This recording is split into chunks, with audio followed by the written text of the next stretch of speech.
నమస్తే అండి, నా పేరు డాక్టర్ రజా, ఎండి హోమియో. హెచ్ఐవి ప్రాథమిక దశ లక్షణాల గురించి ఈ వీడియోలో మనం మాట్లాడుకుందామండి. సో బయట ఎక్కడైనా ఒక హెల్దీ ఇండివిజువల్ బయట ఒక ఇన్ఫెక్టెడ్ ఇండివిజువల్తో ఎక్స్పోజ్ అయినప్పుడు ఆ హెచ్ఐవి అనేది ఒకవేళ ఆ వైరస్ అనేది ఆ ఇన్ఫెక్టెడ్ హెచ్ఐవి అతనిలో ఉండుంటే జనరల్గా వితౌట్ ఎనీ ప్రొటెక్టివ్ బ్యారియర్స్ అంటే కాండమ్స్ కానీ ఏ ప్రొటెక్టివ్ మెషర్ తీసుకోకుండా డైరెక్ట్గా ఇంటర్ కోర్స్లో పాల్గొంటే జనరల్గా ఆ ఇన్ఫెక్టెడ్ ఇండివిజువల్కి ఆ హెచ్ఐవి వైరస్ ఈ హెల్దీ ఇండివిజువల్ ట్రాన్స్మిట్ అయ్యే ఛాన్స్ అయితే ఉందండి. సో ఒకసారి ఈ వైరల్ ఇన్ఫెక్షన్ అనేది ట్రాన్స్మిట్ అయిన తర్వాత ప్రాథమిక దశ లక్షణాలు మునిపాటి అంటే అతని బాడీ యొక్క వ్యాధి నిరోధక శక్తి బట్టి కానీ అతని బాడీలో ఉండే కోమార్బిడిటీస్ ఏమీ లేవు అనుకుంటే అసిమ్టమాటిక్గానే అతను ఉంటూ ఉంటాడు. సో దీన్ని మనం 3 స్టేజెస్లో డివైడ్ చేసుకుంటాం. సో ఒకటి అక్యూట్ ఇన్ఫెక్షన్, ఒకటి లేటెంట్ ఇన్ఫెక్షన్, ఒకటి chronic stage of HIV. So acute infection అనగానే ఏమిటి? సో ఒకసారి అతనిలో హెచ్ఐవి వైరస్ అనేది బాడీ మీద దాడి చేసినప్పుడు జనరల్గా 4 నుంచి 6 వారాల లోపు అంటే 1 మంత్ నుంచి 1.5 మంత్ లోపు ఒకవేళ అతను బాడీ యొక్క తత్వం బట్టి బాడీ యొక్క ఇమ్యూనిటీ అనేది తక్కువగా ఉండటం, లేదంటే అతనిలో ఏమైనా దీర్ఘకాలిక వ్యాధులు ఏమైనా ఉంటే లేదంటే అతను ఏమైనా ఇతరితర మందులు వాడుతూ ఉంటే అతని బాడీ యొక్క కండిషన్ బట్టి 4 to 6 వీక్స్ లోపు అక్యూట్ హెచ్ఐవి ఇన్ఫెక్షన్తో బాధపడే ఇండివిజువల్లో కొన్ని లక్షణాలు అనేవి కనిపిస్తాయి. ఏమిటి ఆ లక్షణాలు? సో జనరల్గా దీంట్లో ఫస్ట్ అండ్ ఫార్మోస్ట్ థింగ్ కనిపించే లక్షణాలు ఏంటంటే తేలికపాటి జ్వరం, ఫస్ట్ ఫీవర్ వస్తూ ఉంటుంది, తగ్గిపోతూ ఉంటుంది. అంటే అన్నోన్ పైరాక్సీ ఆఫ్ అన్నోన్ ఆరిజిన్ అని చెప్తూ ఉంటాం. అంటే ఫీవర్ రావటం, తగ్గిపోవటం, లేదంటే రిపీటెడ్ ఫీవర్, లేదంటే ఇంటర్మిటెంట్ ఫీవర్ అని కూడా చెప్తూ ఉంటాం.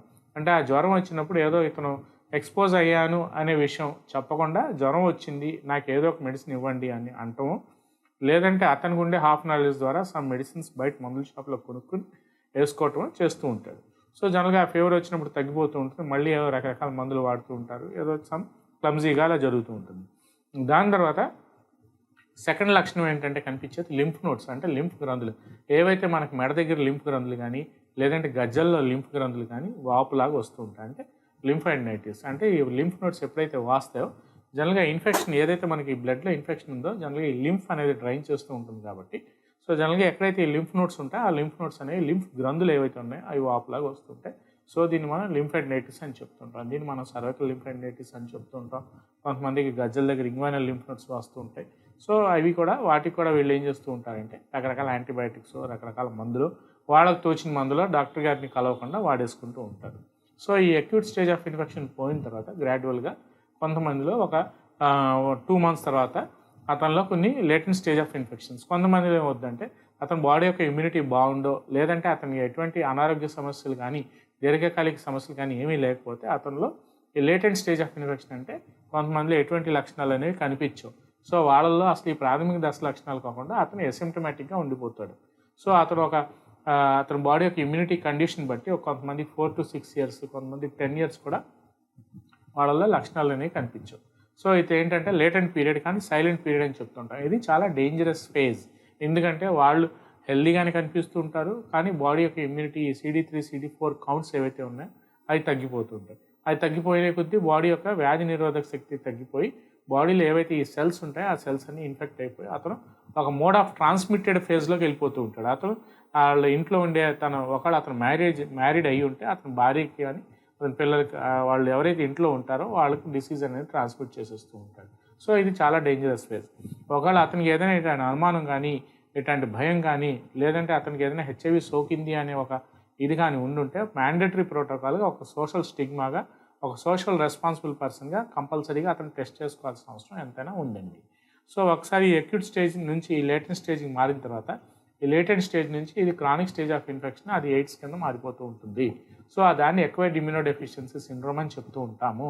సో ఈ లేటెంట్ స్టేజ్ ఆఫ్ ఇన్ఫెక్షన్ నుంచి ఎయిడ్స్ కింద మారినప్పుడు టెరిస్ట్రీ ఫేజ్లోకి మారినప్పుడు ఇతనికి విపరీతమైన నీళ్ల విరోచనాలు అంటే డయేరియా లాగా, జిగట విరోచనాలు, గమ్మి మోషన్స్ లాగా అవటం, విపరీతమైన వామిటింగ్స్ అవటం, విపరీతమైన gastritis, bloating, distension of abdomen, అన్నం అరగకపోవటం, అన్నం ఒంటికి సహించకపోవటం, విపరీతమైన వెయిట్ లాస్ అవటం, విపరీతమైన నిస్సత్తువులాగా ఫీల్ అవటం, యాంగ్జైటీ లాగా ఫీల్ అవటం, కండరాల బలహీనత, నరాల బలహీనత అది వచ్చేయటం, జనరల్గా అతని బాడీ అతనికి సహకరించదు.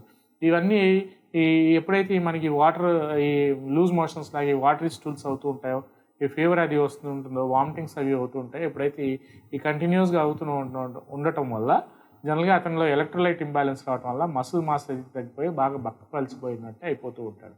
సో అతను క్లియర్ కట్గా అతను ఎవరికి చెప్పుకోలేకపోయినా అతను చూడగానే ఇతనిలో ఏదో మొత్తానికి ఒక ఇన్ఫెక్షన్ ఉంది అనేది మనకి చూడగానే మనిషిని చూడగానే అర్థమైపోతూ ఉంటుంది. సో ఇదొక పార్ట్ అయితే జనరల్గా కొంతమంది ఎస్టీడీ ఇన్ఫెక్షన్స్తో బాధపడుతూ ఉంటారు. ఎస్టీడీ ఇన్ఫెక్టెడ్ ఇండివిజువల్స్తో కొంతమందిని మనం చూస్తుంటాం. సో వీళ్ళల్లో కూడా ఈ హెచ్ఐవి వచ్చే రిస్క్ అనేది చాలా ఎక్కువగా ఉంటూ ఉంటుంది. సో ఈ ఎస్టీడీ ఇన్ఫెక్టెడ్ ఇండివిజువల్స్తో బాధపడుతున్న వాళ్ళు మ్యాండేటరీగా ఒకవేళ బయట ఏదైనా మల్టిపుల్ పార్ట్నర్స్ దగ్గరికి వెళ్ళే అలవాటు ఏదైనా ఉంటే కంపల్సరీగా హెచ్ఐవి సింపుల్ టెస్ట్, ట్రైడాట్ టెస్ట్ అనేది చేయించుకుంటే సో దాని ద్వారా అతనికి ఉందా లేదా అనేది యాంటీబాడీస్ ప్రొడ్యూస్ అయినాయా లేదా బ్లడ్లో అనేది మనకు తెలిసిపోతూ ఉంటుంది. సో తద్వారా అతను మన ట్రీట్మెంట్ అనేది ఇనీషియల్ పీరియడ్లో స్టార్ట్ చేయడానికి అయితే ఛాన్స్ ఉంటూ ఉంటుంది. సో ఇలా మనం చూసుకుని ట్రీట్మెంట్ ప్రోటోకాల్లో ముందుకు వెళ్తే డెఫినెట్గా మనం ట్రీట్మెంట్ చేసుకోవచ్చని మన వ్యూవర్స్కి నేను చెప్పదలుచుకున్నాను.